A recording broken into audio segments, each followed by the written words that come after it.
Hello everyone, स्वागत है आप सबका इस कहानी के थर्ड पार्ट में। तो इस एपिसोड की शुरुआत में हम लोग देखते हैं कि पार्टी के बाद जिंग अपने ऑफिस जाता है तो उसका फ्रेंड फुआ के उसे चिढ़ा रहा था। अरे मैंने सुना कि आजकल लीजो सेन को कन्विंस करने का कोशिश कर रही है कि वो उसका केस लड़े। तुम इतनी आसानी से उसे जाने दोगे? जिंग कहता है नहीं, इतनी आसानी से तो नहीं जाने दूंगा मैं। वो यहाँ पर दिमाग लगाता है, दिमाग लगा कर के लीजू को कॉल करता है और उसे बताता है कि एक्चुअल में लीजू का जो एक्स बॉयफ्रेंड रह चुका है, उसी ने उस पर ब्रेक गिरवाने का कोशिश किया था। अब ये सुनते ही लीजू को काफ़ी गुस्सा आता है और वो कहती है वो तो अब उस एक्स बॉयफ्रेंड को छोड़ने नहीं वाली, उसकी हिम्मत कैसे उससे पंगा लेने की। फिर वो उस प्लेस पर पहुंच जाता है जहाँ पर कि वो अपने सेक्रेटरी के साथ था। एक्चुअल में उसके सेक्रेटरी के साथ उसका अफेयर चल रहा होता है। अब लीजू को जब ये बात पता चला था तो उसने उससे ब्रेकअप कर लिया था। अब यहाँ पर वो उसे मिलने के लिए जाती है तो वो थोड़ा अकड़ के भाव खाने लगता है। लीजू कहती है सुनो बेढक्कन, मैं यहाँ पे तुम्हें ना भाव देने के लिए नहीं आई हूँ। ऐसा है कि ब्रेकअप के बाद मैंने ब्रेकअप फी नहीं लिया, तो सबसे पहले तो मैंने जो चीज़ें तुम्हें दी है वो मुझे लौटा दो, वरना तुम्हारे सेक्रेटरी के साथ अफेयर मैं सबको बता दूंगी। जैसे कि फ़ोन और ये ड्रेसेस तुमने सब मेरा दिया हुआ पहना है। बेचारे उसके एक्स को ऐसा करना पड़ता है क्योंकि ज़ेंग यहाँ पर लीजो के सपोर्ट में था। अब उसके जाने के बाद भी लीजो का मूड ठीक नहीं था। ज़ेंग उसका मूड ठीक करने का कोशिश करती है तो वो अपना गुस्सा यहाँ पर ज़ेंग पर ही निकाल देती है। अगले दिन लीजो यहाँ पर अपने घर पर कुछ सूट वगैरह कर रही थी, उसे कुछ नए सूट का ऑफर आया था और पैसा काफ़ी अच्छा मिल रहा था। लीजो को लग रहा था कि कहीं ये फ्रॉड तो नहीं है, बट फिर कोई नहीं, घर पे ही शूटिंग करना है तो वैसा कोई पंगा ना ही होगा, ये सोच करके वो एक्सेप्ट कर लेती है। उसे पता नहीं था कि एक्चुअल में इस सूट के स्पॉन्सर कोई और नहीं सेन है और वो फिर उसके बाद उसे साथ में लंच करने के लिए ऑफ़र करता है तो वो साथ में चली जाती है और यहाँ पर उन दोनों की फ़ोटोज़ क्लिक करके उसकी बेस्टी जी भेज देती है। उसके एक्सप्रेशन से हमें पता चलता है कि वो लीजो के बारे में सही फ़ील नहीं करती है। कहीं वो बदमाश लड़की वही तो नहीं है जिससे कि उसका सौतेला भाई बात कर रहा था। अभी फ़ोटो जेंग देख कर के काफ़ी जेलस फ़ील करने लगता है और वो अपनी बेस्टी जी के साथ यहाँ पर आ जाता है। और वो लीजू का इंसल्ट करते हुए जानबूझ कर के सन के सामने कहता है कल तक तो मेरे पीछे पड़ी थी, आज इसके पीछे पड़ गई। उसे मनाने के लिए सन कहता है तुम अपने काम से काम रखो, तुम्हारा लीजू का कोई रिलेशन नहीं है जो तुम इस तरीके से आकर के उस पर हक जता रहे हो। और हम लोग यहाँ पर एक बिजनेस डिनर कर रहे थे, साथ में काम कर रहे थे, तुम्हें उससे क्या। ऐसा कहते हुए वो लीजू को वापस से वहाँ से लेके जाता है। इधर जैंग को पता चल जाता है कि लीजू के डैड को उसी के मॉम ने हॉस्पिटल से किसी और घर में छुपा करके रखा हुआ है।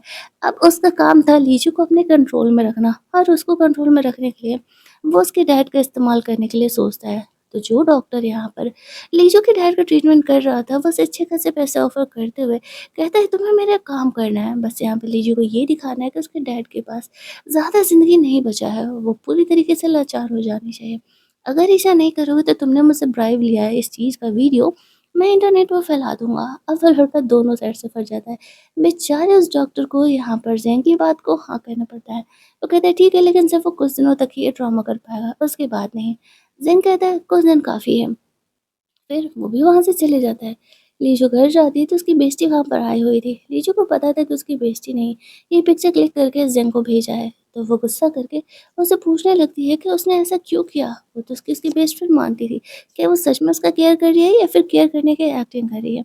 अब वहाँ पे उसकी बेइज़्ज़ती से कहने लगती है कि तुम्हें क्या क्या लगता है, ये फ़ोटोज़ भेजने के पास मेरे पास क्या इरादे होंगे? मैं नहीं चाहती कि ज़ेंग और तुम एक हो। ज़ेंग ने एक बार तुमसे ब्रेकअप करके तुम्हारा दिल इतनी बुरी तरीके से तोड़ा है। मैंने देखा है तुमने खुद को कैसे सँभाला था। तुम जिन से बहुत प्यार करती थी और फिर तुम वापस से उसी दलदल में जा रही हो, इसलिए मैंने रोकने के लिए ऐसा किया था। अब लीजू को लगने लगता है कि उसकी बेइज़्ज़ती सही कह रही है। शायद वो ओवर सेंसिटिव हुए जा रही है। फिर वो अपनी फ्रेंड के साथ चली जाती है क्लब में ड्रिंक करने के लिए और दोनों बहुत ज़्यादा वाला ड्रंक हो जाते हैं। दोनों की फुद्दू हरकतें यहाँ पर स्टार्ट होती हैं। लीजू का फ़ोन गलती से खो जाता है, उसके पास इस क्लब के पैसे पेमेंट करने के लिए थे नहीं। थैंकफुली वहाँ पर रेंग अपने फ्रेंड वो के साथ था और वो लीजू पर नज़र रखा हुआ था कि कहीं वो नया कांड ना कर दे, क्योंकि वो एक एक्ट्रेस है और ऐसा बात अगर फैलेगा तो बहुत बड़ा पंगा हो जाएगा। इसी वजह से वो यहाँ पर लीजू का पेमेंट करके घर चले जाता है। जब लीजू घर आती है तो जेंग उस पर काफ़ी गुस्सा था। वो उसे खींचते हुए अपने घर लेकर के जाता है और उसका हैंड वॉश कराने लगता है। लीजू पूछती है काहे पगला रहे हो बे, हो क्या गया? तो वो उससे कहता है तुम्हारी हिम्मत कैसे हुई सनसेट के साथ जाकर डिनर करने की? लीजू कहते तो तुम हो कौन मुझ पर कंट्रोल करने वाले? दोनों यहाँ पर इंटीमेट होते हैं। जिंग अपना गुस्सा कंट्रोल नहीं कर पाता। हालाँकि वो लीजू को ये नहीं जानता है कि वो प्यार करता है उससे और वो जेलस हो रहा है उसे सन के साथ देख कर के। अगली सुबह जब लीचू जगती है तो वो ज़ंग पर गुस्सा कर रही थी कि वो ऐसा नहीं कर सकता है, उनका कोई रिलेशन नहीं है और अगर उसे ऐसा करना है तो बदले में उसे उसका केस एक्सेप्ट करना पड़ेगा। लेकिन ज़ंग ये भी करने से मना कर देता है। अब लीचू कंफ्यूज थी कि वो कर क्यों रहा है ऐसा, ना तो वो केस ले रहा और ना ही वो सेंस उसे बात करने दे रहा है। वो फुल ऑन यहाँ पर कंफ्यूज चल रही होती है। जिन यहाँ पर जानना चाह रहा था कि लीचू ने आगे केस के बारे में क्या सोचा है? लेकिन लीजू उसे रोकते हुए कहती है, मैं तुम्हें क्यों बताऊँ? तुम्हें तो मेरा केस लेना नहीं है। फिर उसे घर से कॉल आता है। लीजू जाती है तो डॉक्टर बताता है तुम्हारे डैड के पास अब ज़्यादा लाइफ नहीं बचा है। लीजू कहती है क्यों? तुम्हें मेरे भाई ने ब्राइब दे दी है क्या ये झूठ कहने के लिए? अभी कल तक तो तुमने कहा था कि ऐसे वेजिटेटिव स्टेट में भी 3 साल मेरे डैड रह सकते हैं और अभी तुम ऐसा कह रहे हो। तो वो कहते हैं नहीं दवा चेंज हुआ ना तो वो एलर्जी हो गई इनकी बॉडी में, वो सूट नहीं कर रहा। उसकी मम्मी लीजू को समझाने का कोशिश करती है कि ये दिन तो आना ही था, तो मैं जल्द से जल्द या तो ज़ेन या तो सेन लॉयर को अपने अंडर करना होगा केस जीतने के लिए, नहीं तो फिर हम लोग रोड पर आ जाएँगे। अब यहाँ पर लीजू के पास कोई ऑप्शन नहीं बचता है। वो समझ नहीं पा रही थी कि वो किससे जाकर के मिले, ज़ेंग से बात करे या सेन से। इतना तो उसे पता था कि ज़ेंग उसका हेल्प नहीं करने वाला है, तो यहाँ पर सेन को ही चूज़ करने का डिसाइड करती है। सेन से मिल कर के जब वो घर लौट रही थी तो उससे बात करने के लिए यहाँ पर ज़ेंग आता है। वो उससे पूछती है कि वो यहाँ क्या कर रहा है? वो कहता है कि मैं अगर कहूँ कि मैं यहाँ पर तुम्हारा हेल्प करने के लिए आया हूँ तो लीजू कहती है अब मुझे तुम्हारा हेल्प नहीं चाहिए। मैं बहुत ही तुम्हारे आगे गिड़गिड़ा के देख ली। ठीक है तुम अपने ईगो अपने पास रखो। मैंने सेन से बात कर लिया है। आज नहीं तो कल वो मेरा केस लेने के लिए तैयार हो जाएगा।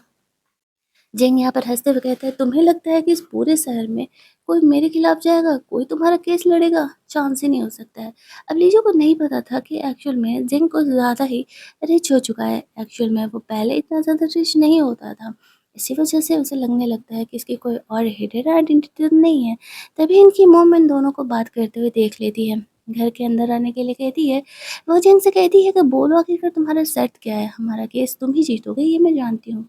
वो कहता है देखिए मुझे पैसे तो नहीं चाहिए, पैसे मेरे पास बहुत है। मैं चाहता हूँ कि लीजू मुझसे शादी करे। अब ये सीन तो हुई। लीजू हँसते हुए कहती है सपने में तुम्हारे शादी? मैं तुमसे? चांस ही नहीं है। चलो फुटो यहाँ से। ऐसा कह के वो अपनी मॉम और ज़ैंग को यहीं पर छोड़ कर के कमरे से बाहर निकल जाती है, किसी से बात करने के लिए। अब जिन भी यहाँ से जाना चाह रहा था, उसकी मम रोक कर के उससे बात करती है कि क्या वह शादी के मैटर में सच में सीरियस है? लेकिन वो तो कभी लीजू से प्यार करता नहीं है। अब जिन उसे समझाता है, एक्चुअल में वो उसके साथ लीजू के साथ 2 सालों के लिए कॉन्ट्रैक्ट मैरिज करना चाहता है और अगर इन 2 सालों में उसने कभी भी उससे डिवोर्स लिया, तो फिर वो 1 साल का 500 मिलियन एज कंपनसेशन फ़ी लीजू को देने के लिए तैयार है। अब इतने पैसे 2 साल में सीधे 1 बिलियन का प्रॉफ़िट। लगता है आज का नया बिज़नेस चल रहा है फंडिंग के लिए। ख़ैर कहानी पे वापस आते हैं। यहाँ पर हम लोग देखते हैं कि उसकी मॉम भी सोचने लगती है कि ज़िंग इतना ज़्यादा रिच है, वो इतना ज़्यादा ऑफ़र कर रहा। ऑफ़र करने के बाद वो वहाँ से चले जाता है। लीजो यहाँ पर आती है उसकी मॉम से कहती है, "तुम कोई भी बिज़नेस करके 1 साल में 500 मिलियन कमा सकती हो क्या?" लीजो कहती है, "नहीं, क्या हुआ?" तो वो कहती है, "ज़िंग ने ऑफ़र किया है 1 साल के 500 मिलियन वो देने वाला है अगर तुम 2 सालों तक उसके साथ शादी करके रहोगी तो।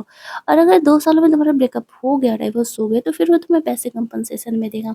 लेकिन लीजो फिर भी यहाँ पर इतना अच्छा ऑफ़र मिलने के बाद भी अपनी मॉम को मना कर देती है और कहती है कि नहीं, उसे लीजो के चक्कर में ज़ेंग के चक्कर में नहीं पड़ना है। तभी वहाँ पर उसे ऑफ़िस से कॉल आता है कि ऑफ़िस में कुछ पंगा हो गया। अब वो अपनी मॉम को उसका डैड का ख़्याल रखने के लिए बोल कर के वो ऑफ़िस के लिए निकल जाती है और ड्रामा का सेकंड लास्ट पार्ट हमारा यहीं पर कंप्लीट होता है। अगर आपको ये कहानी अच्छी लग रही हो तो वीडियो को लाइक शेयर करना, चैनल को सब्सक्राइब करना। मिलते हैं हम लोग इस कहानी के लास्ट पार्ट में।